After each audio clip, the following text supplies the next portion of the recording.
Now then, in these Asiatic traditions, it is well recognized that people who get the knowledge that you're it may very well run amok. And therefore they always couple any method of gaining this, whether it is yoga, whether it is smoking something or drinking something or whatever is the method, they always couple it with a discipline. Now I know the word discipline isn't very popular these days, and I would like to have a new word for it, because most people who teach disciplines don't teach them very well. They teach it with a kind of violence, as if a discipline was something that is going to be extremely unpleasant and that you're going to have to put up with. But that's not the real secret of discipline. I would prefer to use the word skill. Discipline is a way of expression. Say you want to express your feelings in stone. Now stone doesn't give way very easily. It's tough stuff. And so you have to learn the skill or the discipline of the sculptor in order to express yourself in stone. And so in every other way, whatever you do, you require a skill. And it's enormously important, especially for American people, to understand that there is absolutely no possibility of having any pleasure in life at all without skill. Money doesn't buy pleasure. Ever. Look, if you want to get stoned drunk and go out and get a bottle of bourbon and down it, you can't do that except for people who have practiced the distiller's art. You can't even make love without art. Where I live in Sausalito, we have a harbor full of ever so many pleasure craft. Motor cruisers, sailing boats, all kinds of things. And they never leave the dock. All that happens with them is their owners have cocktail parties there on Saturdays and Sundays, because they discovered, having bought these things, that the discipline of sailing is difficult to learn and takes a lot of time. And they didn't have time for it, so they just bought the thing as a status symbol.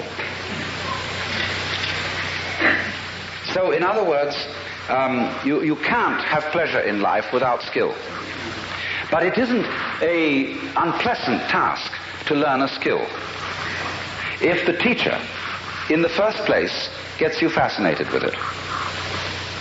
There is immense pleasure in learning how to do anything skillfully. To make carpentry things, to cook, to write, to calculate, anything you want. It can be immensely pleasurable to learn the discipline. And it is completely indispensable. Because look, you may be a very inspired musician. I'm not a musical technologist, you see, and I regret it, but I'm a word technologist. But I can hear in my head all kinds of symphonies and all kinds of marvelous compositions, but I don't have the technique to write them down on paper and share them with somebody else. Too bad. Maybe next time around.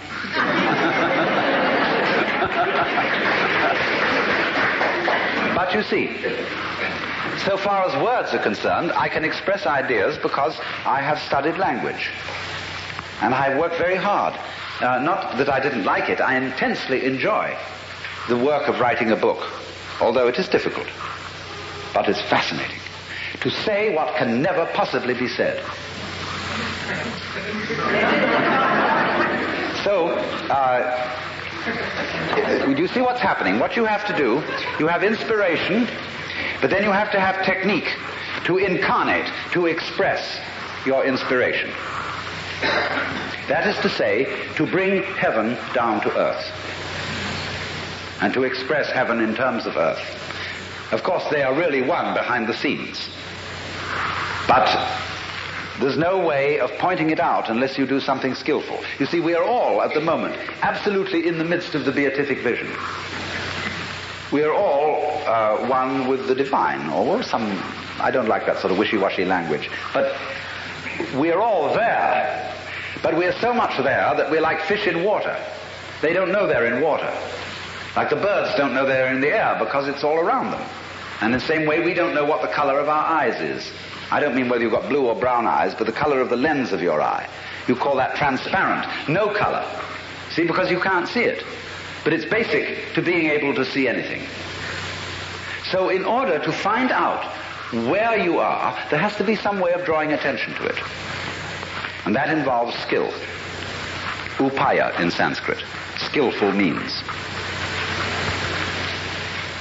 So, it's all very well. Anybody can have ecstasy. Anybody, as a matter of fact, can become aware that he is one with the eternal ground of the universe. But since that's what you are anyway, I'm going to ask, so what? When a hero goes on an adventure, and he leaves his people, and is going to a strange land, he can go away and just hide himself round the corner in an obscure house, and then appear a year later and say, I've been on a heroic journey, and tell all sorts of tales. And they say, prove it. Because they expect him to bring back something which nobody has seen before. Then they believe you've been on a journey. And so in the same way exactly, anybody who goes on a spiritual journey must bring something back. Because if you just say, oh man, it was a gas. Anyone can say that.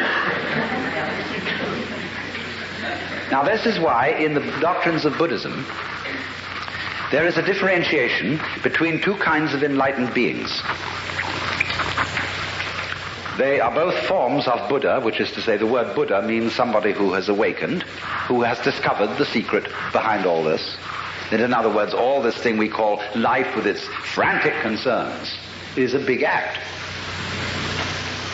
which you, in your unconscious depths, are deliberately setting up.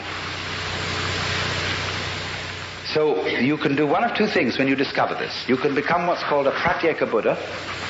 That means a private Buddha who doesn't tell anything. Or you can become a bodhisattva. A pratyeka Buddha goes off into his ecstasy and never is seen again. Bodhisattva is one who comes back and appears in the everyday world and plays the game of the everyday world by the rules of the everyday world. But he brings with him upaya. He brings with him some way of showing that he's been on the journey, that he's come back, and he's going to let you in on the secret too. If you'll play it cool and also come back to join in the everyday life of everyday people. Because this is the rule. If the world is dramatic, if the world, as the Hindus say, is a big act put on by the divine self, one of the rules of coming on stage is that you don't come on as yourself. You come on as the part that you're going to play. It's very bad form if an actor always acts the same way. That's what's called a star, as distinct from an actor. A real actor can become anything. And so, but in private life, well, he's just Mr. Jones. But he doesn't come on the stage that way. So in the same way, if you know that behind the scenes, in the depths, fundamentally, you are it, you don't come on that way. It always comes on as something else. That's the rule of the stage. Because without that, there wouldn't be a play. There would only be reality. No illusion. And the whole point of life is illusion. From the word Latin ludere, to play. Showbiz. The show must go on, so don't give it away. But the truth has a way of leaking.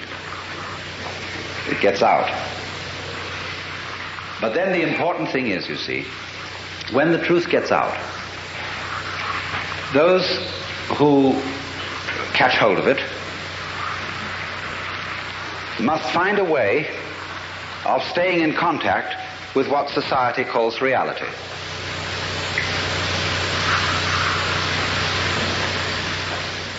That is to say, if you have a radio, you don't only need an antenna, you also need a ground.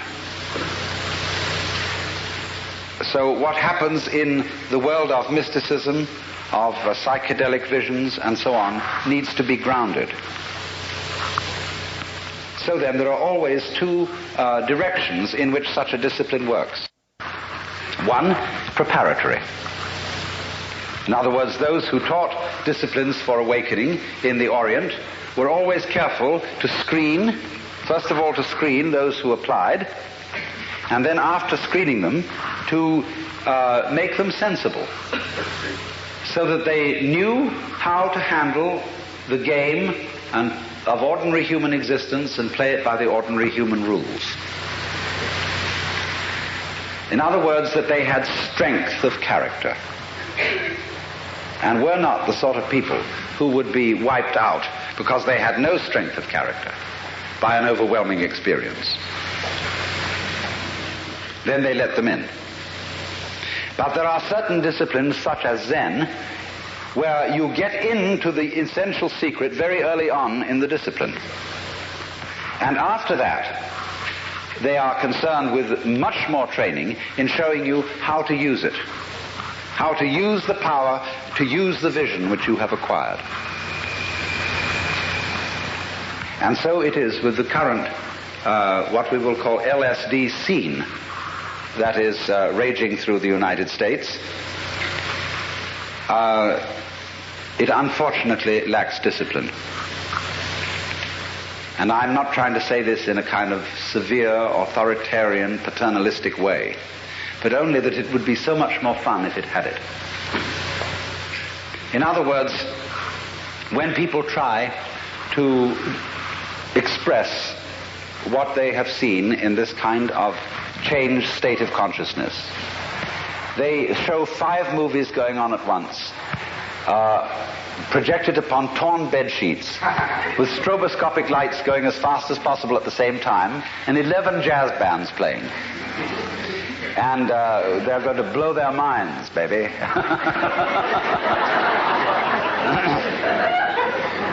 And everybody else who hasn't seen this thing look around and say, well, it's a mess. I don't like the looks of it. Let's suppose that while you were very, very high on LSD, you looked into a filthy ashtray and you saw the beatific vision, which is, of course, the case, because wherever you look, if your eyes are open, you will see the face of the divine. Then you come out of your ecstasy with the dirty ashtray and say to everybody, here it is.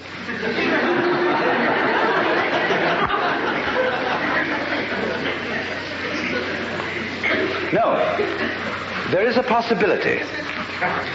If you are an extraordinarily skillful painter, or even photographer, of presenting the dirty ashtray so that everybody else will see almost what you saw in it. But you will have to have a technique which will translate every grain of ash into a jewel, because that's what you actually saw. But that requires mastery of an art. And I'm afraid people think that all it's necessary to do is just throw out any old thing, because under that transformed state of consciousness, any old thing is the works. But nobody else can see it if they haven't shared that point of view. So then, this becomes, for us in the United States, an extremely important social problem. The cat is out of the bag. We are living in a scientific world where secrets cannot be kept. And anyone, anytime, can pick up something which will short-circuit all the ancient religious techniques, yoga practice, meditation, etc., etc. This is all very embarrassing, but it will happen.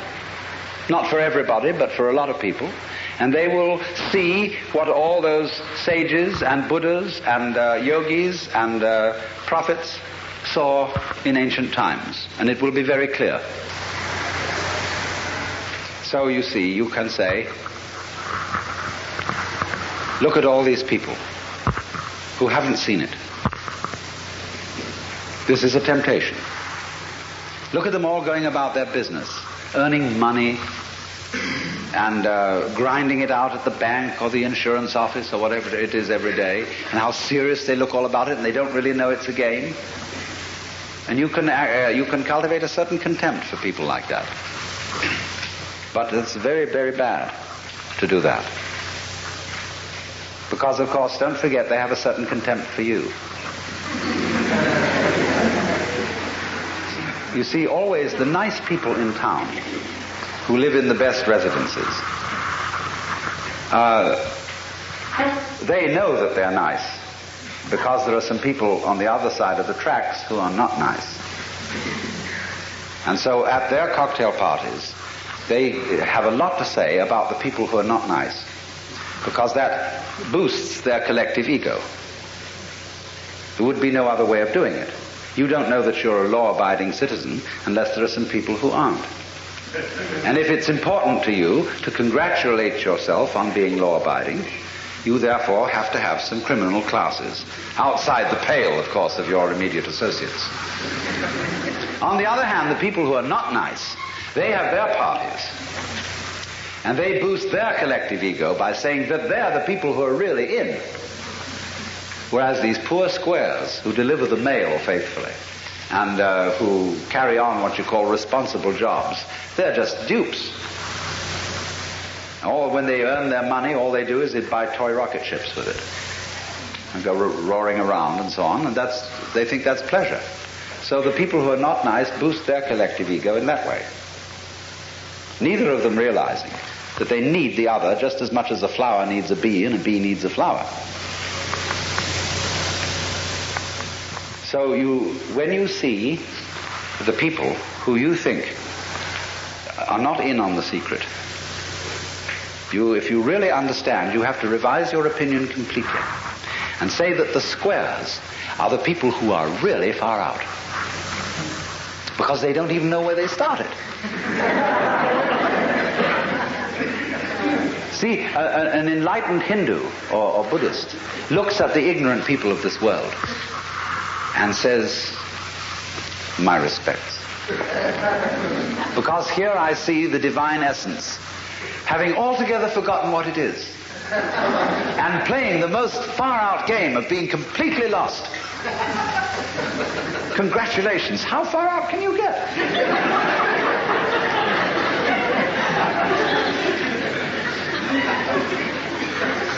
So if you understand that, you don't start a war with people you might say are square.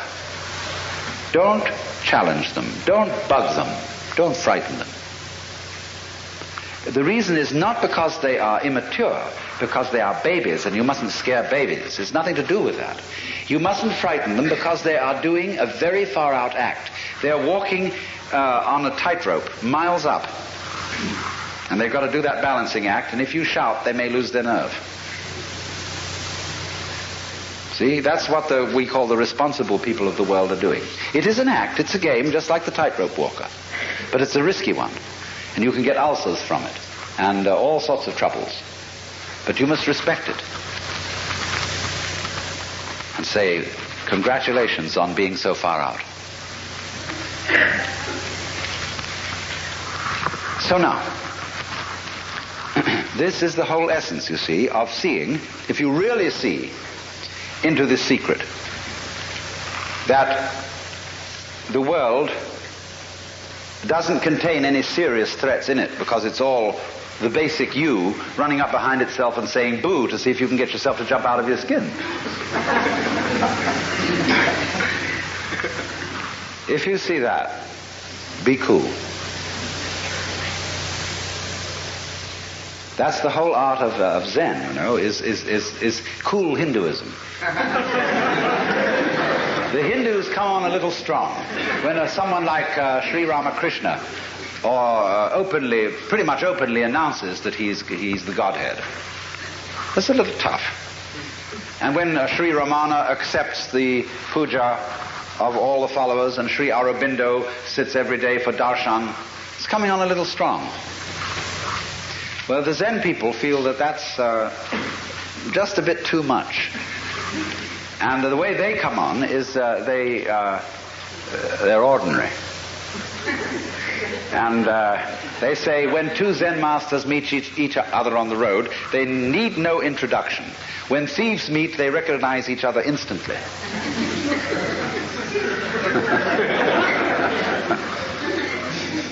So they don't say anything, don't make any claims. As a matter of fact, so far from making claims, all good Zen masters say they have not attained anything, they have nothing to teach, and that's the truth.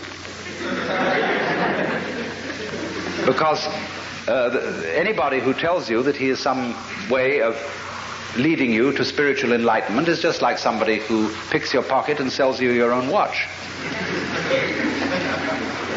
Of course, if you didn't know you had a watch, that might be the only way of getting you to realize.